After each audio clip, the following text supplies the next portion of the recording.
For centuries, the Middle East has served as a critical crossroads for various empires. The discovery of oil in the 20th century heightened the area's appeal. Britain, France, the Soviet Union, and the USA all established their presence in the region at one point or another. However, the United States stood out as the dominant international force in the region. How did the United States reshape the Middle East forever? Hey everyone, welcome back to our channel. In today's video, we are analyzing how and why the decisions of the USA led to the Middle East's current situation.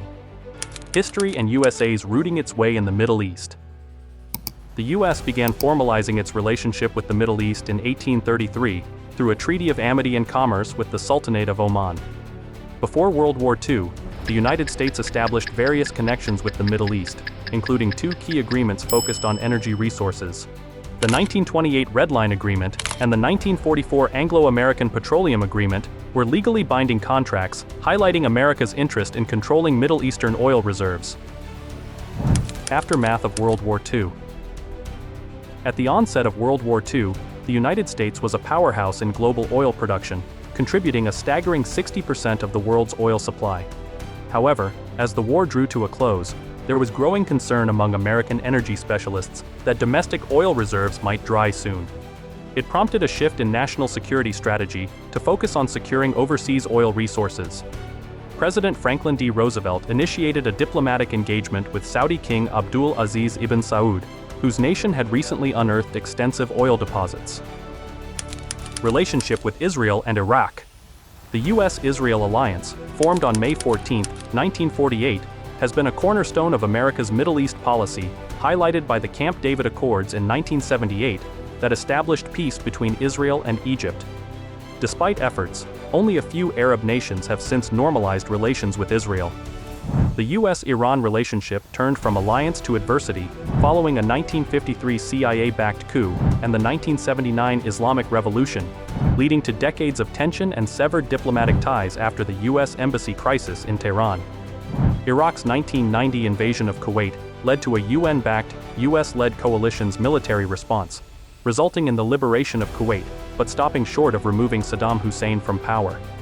A decade later, US forces launched another offensive into Iraq, targeting Saddam and eventually capturing Baghdad, marking a significant shift in regional dynamics.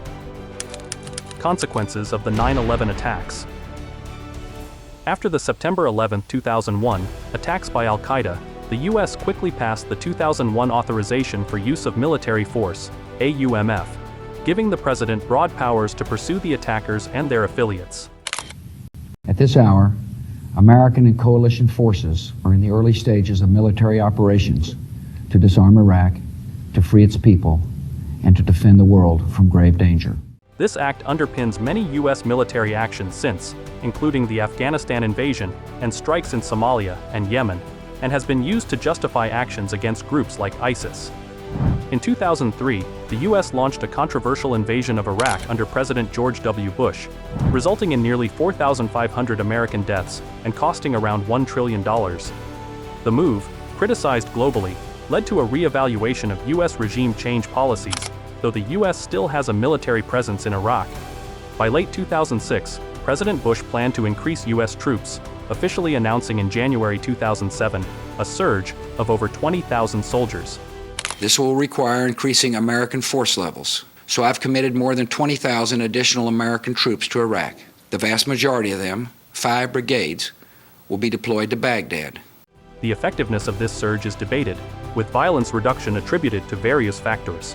It wasn't until October 2009 that the Iraqi government released its figures, revealing that over 85,000 Iraqis, both civilians and military, had died violently between 2004 and 2008. A 2008 U.S.-Iraq agreement set a timeline for American troop withdrawal, aiming for a complete exit by the end of 2011.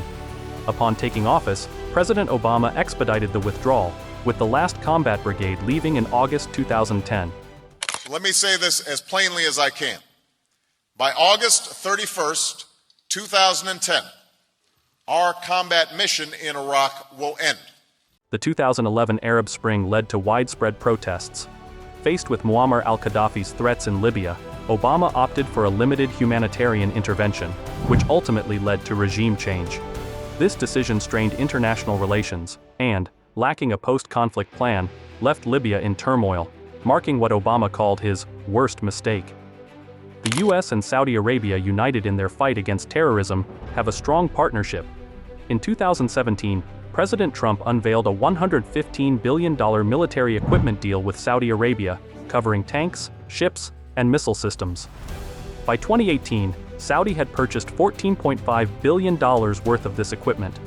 However, the alliance came under criticism when a US-made bomb was used in Yemen by Saudi forces to hit a school bus, killing 40 children.